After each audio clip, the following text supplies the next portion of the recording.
Vinewood's oldest and least pleasurable tour company. Forget the rest, go with the least. Greetings. See all the best sights in Vinewood, like where famous people shit. Get your tickets now. We still have seats available. Leaving right now, just $40.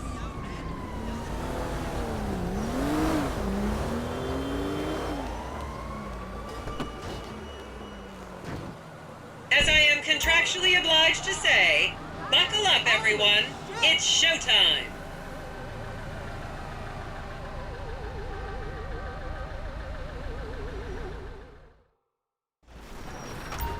Fuck.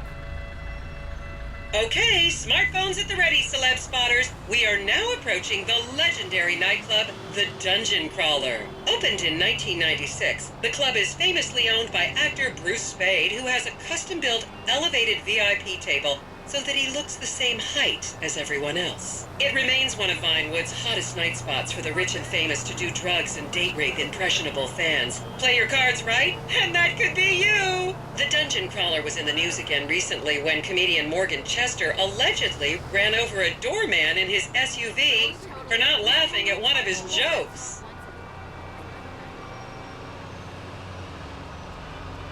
Oh, and now a treat for you closet glam rockers on board. We're coming up to the infamous Tequila La Rock Bar. Back in the day, this was a restaurant run by the mob until it got shut down over the Adam's apple in the soup controversy of 1982. It reopened as the Tequila La Bar in 1983 and soon became a mecca for hair metal bands and fans from across the country. It's rumored that the Love Fist song Dangerous Bastards was written about a night they partied here on Mescaline with some transgender twins.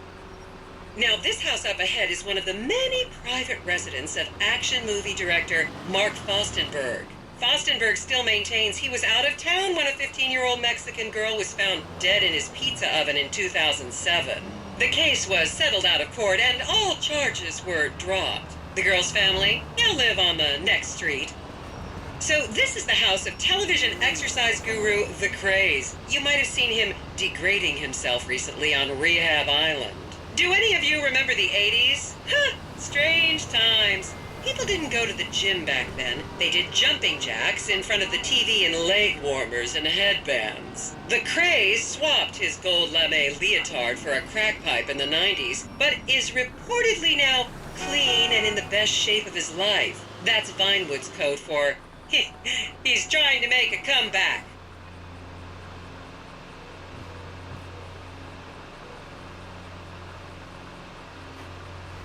This is the home of celebrity wild child Martha Turm. Daughter of 70s comedy star Joni Turm, Martha spent her teens partying on booze, her early 20s partying on coke, and her mid-20s staring at her shoes on heroin. Her tell-all autobiography about the difficulties of growing up really rich in Vinewood only sold 30 copies last year.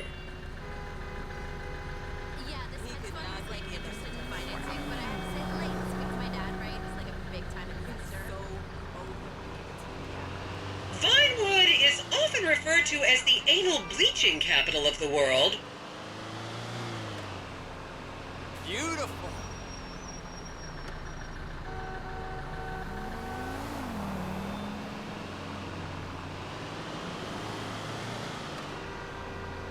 I've had enough.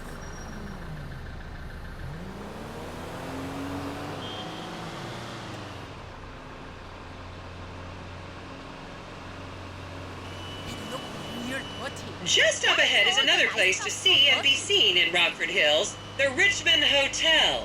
An iconic entertainment industry hangout, sleazy producer types have been promising to make young girl stars here for over 100 years now. Not gonna lie, I did some shameful things in that lobby bar in my youth, but I've put that period of my life behind me now.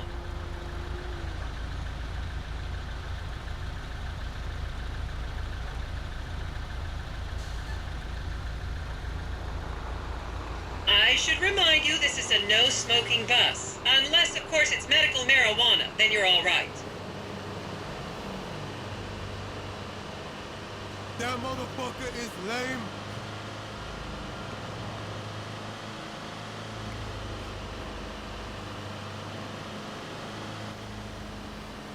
have brought my medicine.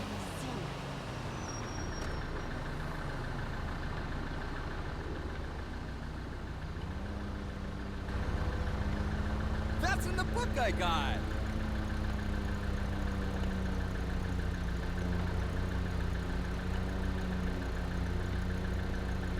I was a member of the jury in the 1991 movie Last Will and Testament. They cut my line.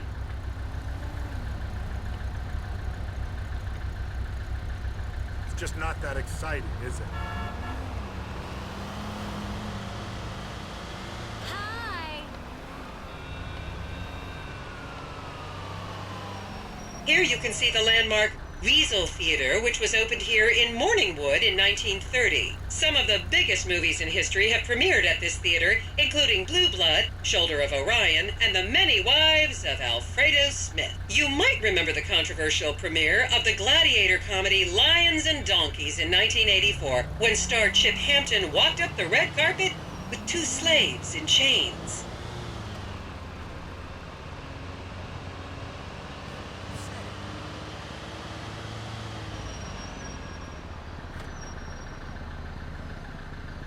You take a nice 사진 here. I had a great time the other night. Bet you did too. Son, that joint is what it do.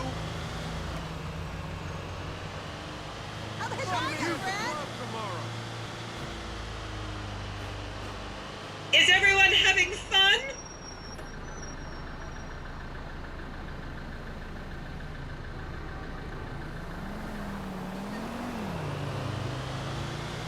Esta no es la oficina del doctor.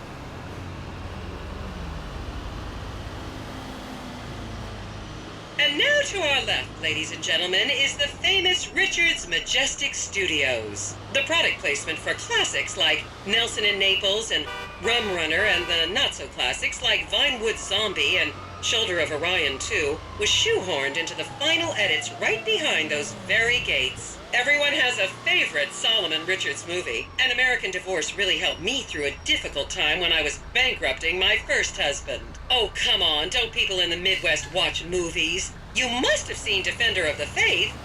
No? Wow, tough crowd.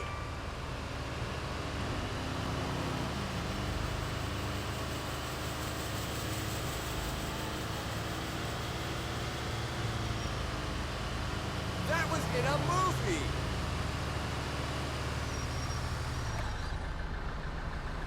What up, homie?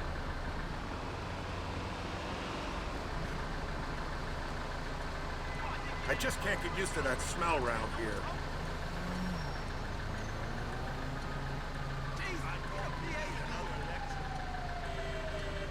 Count yourselves lucky, my prescription just got renewed this morning. Upstairs. What the fuck do you want from me? I gotta get my meds. Look at this shit. My son should have been an architect. His grades not good enough.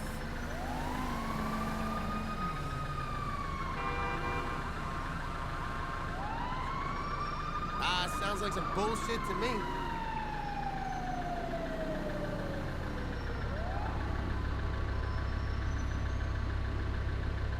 Where's my doctor? Where am I?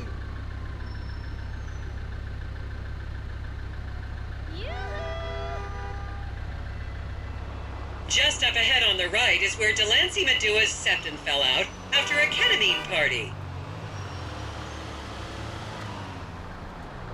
You are really starting to annoy me. Well, you know, it was a statistic, huh?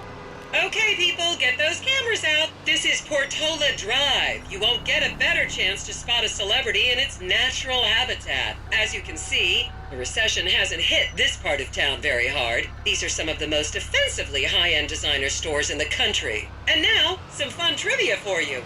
There have been a number of movies shot on Portola Drive, mostly awful ones about rich idiots, including the blockbuster 2005 romantic comedy Shoe Whore, that's credited with sending women's rights back 50 years. The store we're passing now is where British star Charlotte Crown was caught on film in the changing room, eating and purging the same burrito over and over again, just like a dog. So much now, are you?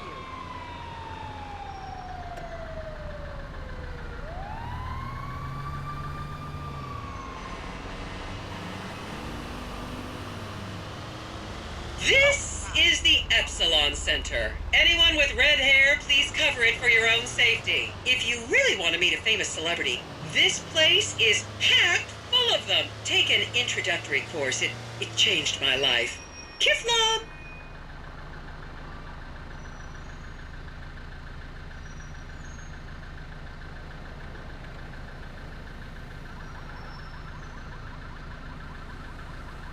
This looked better in the pictures. Not cool.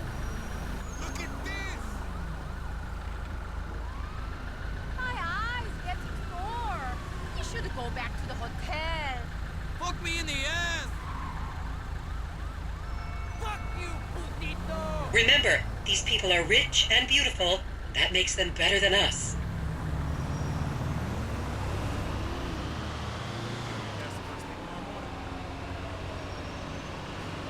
I'm not understanding this thing.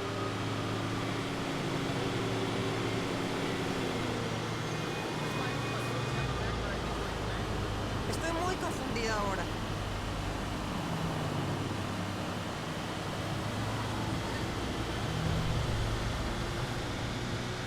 This is my first time seeing it.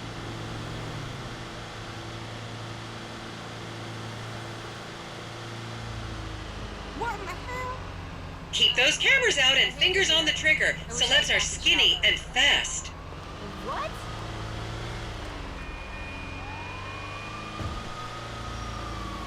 It's just not that exciting, is it?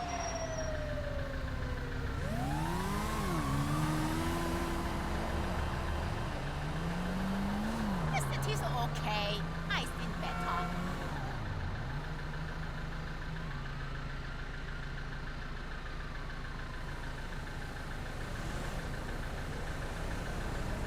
That motherfucker is tight.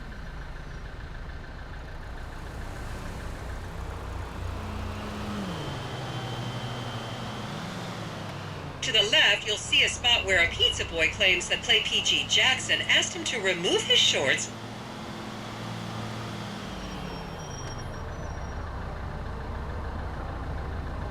No entiendo. ¿Qué está pasando?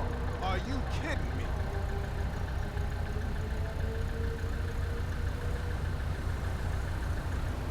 This is the best tour ever.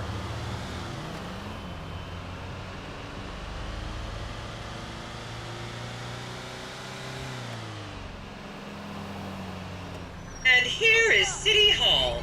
This is where the mayor's office is, if any of you care. You might recognize this building from the 20-minute final dogfight to save Earth in the movie Invasion Los Santos. You are late. You know how important this is to me. Where the hell are you? Why the fuck would you take movie star away? Are you a goddamn fool? So what? Mama vergas! You little shit! You'll recognize this stretch of road from those videos of Jill von Krastenberg with the Romanian shot put team.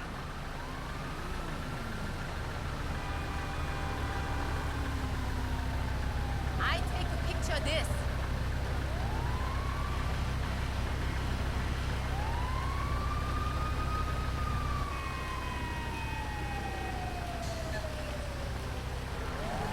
Yo, that shit is crazy right now!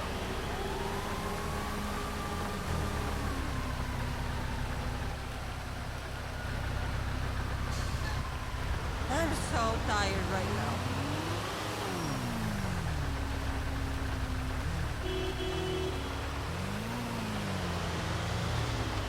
Don't you just love people you've never met and would have you arrested if you came within 10 feet of them?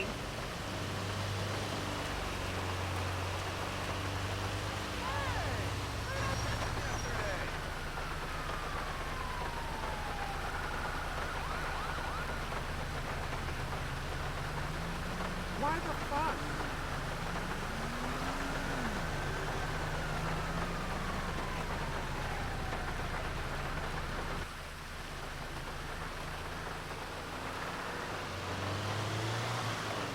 On the television. Someone film that shit. please refrain from taking photos of ethnic minorities. They could be gang members. No way!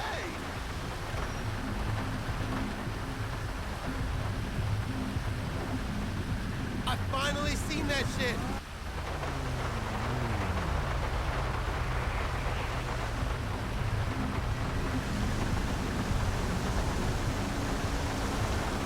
Why am I on this crazy tour?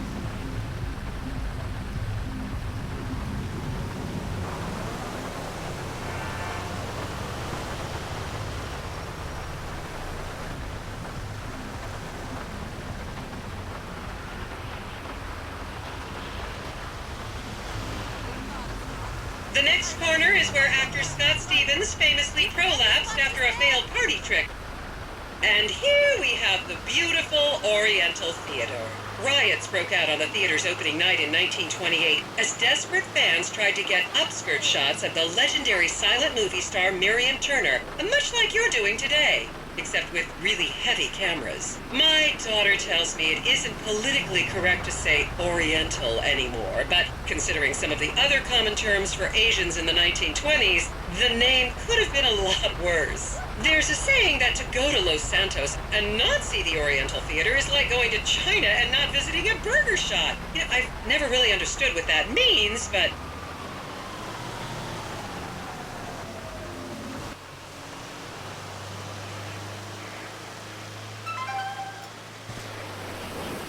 and here we are, back on the strip. As they say in Vinewood, that's a wrap, folks.